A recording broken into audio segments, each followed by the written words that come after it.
போது, சண்டை போடும் போது, தகாத வார்த்தைகளை பேசும்போது, உங்களுடைய வீட்டில் நடக்கிற அநியாயமான அக்கிரமங்களை பார்க்கும் போது, கேன் காட் ஸ்டே தேர்? உன் வீட்டிலே அவர் தங்கி இருப்பாரா? அந்த வசனம் சொல்கிறது, அவர் அந்த வீட்டில் இருக்கிறார் என்று ஜனங்கள் கேள்விப்பட்டார்கள். இயேசு வீட்டில் இருந்தால் என்ன நடக்கும்?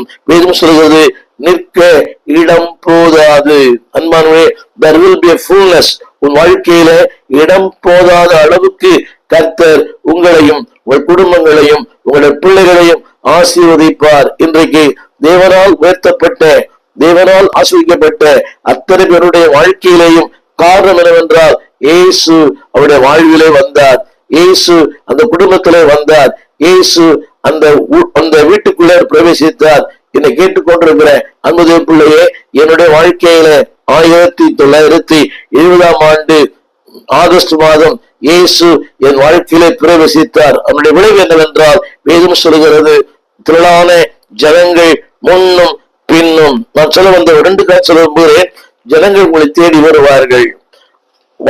ஆண்டவர் உங்களை தேடி வரும்போது மக்கள் உங்களை தேடி வருவார்கள். அங்கு ஆண்டவர் செய்த காரியம் என்ன?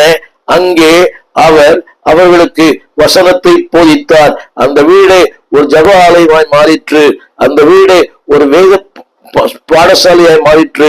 அந்த வீடே ஒரு பைபிள் ஸ்கூலாய் மாறிற்று. எனவேதான் ஜீசஸ் உங்க வீட்டில் இருப்பார்கள், there will be a preaching. உங்க வீட்டிலே ஒரு போதனை இருக்கும். என் அன்பு தேவ பிள்ளையே, திரும்ப திரும்ப அந்த வார்த்தை நம்புகிறேன், இயேசு ஒரு வீட்டில் இருப்பார்கள், ஒரு மிகப்பெரிய போதனை. இதைத்தான் அந்த வசனம் சொல்லுகிறது, அந்த வார்த்தை சொல்கிறது. ஏன் அவர் வசனத்தை போதித்தார்? அந்த வசனம் சொல்லுகிறது, காரணம் என்னவென்றால், தேவனுடைய வசனத்துக்குள்ளே தான் அன்பானவர்களே தேவனுடைய கிரியைகள் இருக்கிறது. வாசிக்கிறேன், கேளுங்கள். லூக்கா 4:18-19. தேவனுடைய வார்த்தைக்குள்ளே அந்த வசனம் யாருக்கு என்று சொன்னால், தரித்திரருக்கு.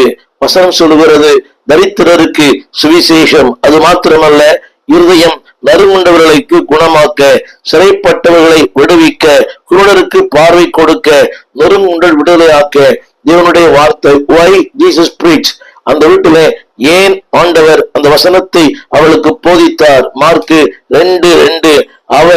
அவர்களுக்கு வசனத்தை போதித்தார். ஏனென்றால் வசனம் உடைய வாழ்க்கையில வரும்போது தரித்திரங்கள் மாறும்.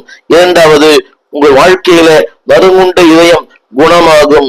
சிறைப்பட்ட வாழ்க்கை விடுதலை கொடுக்கப்படும். குருட்டான வாழ்க்கையில ஒரு வெளிச்சம் உண்டாகும், பார்வை உண்டாகும். அது மட்டுமல்ல, நொறுங்குண்ட உங்களை விடுவிக்கப்படும். எனவேதான் தேவன் அந்த வீட்டில் பிரவேசித்த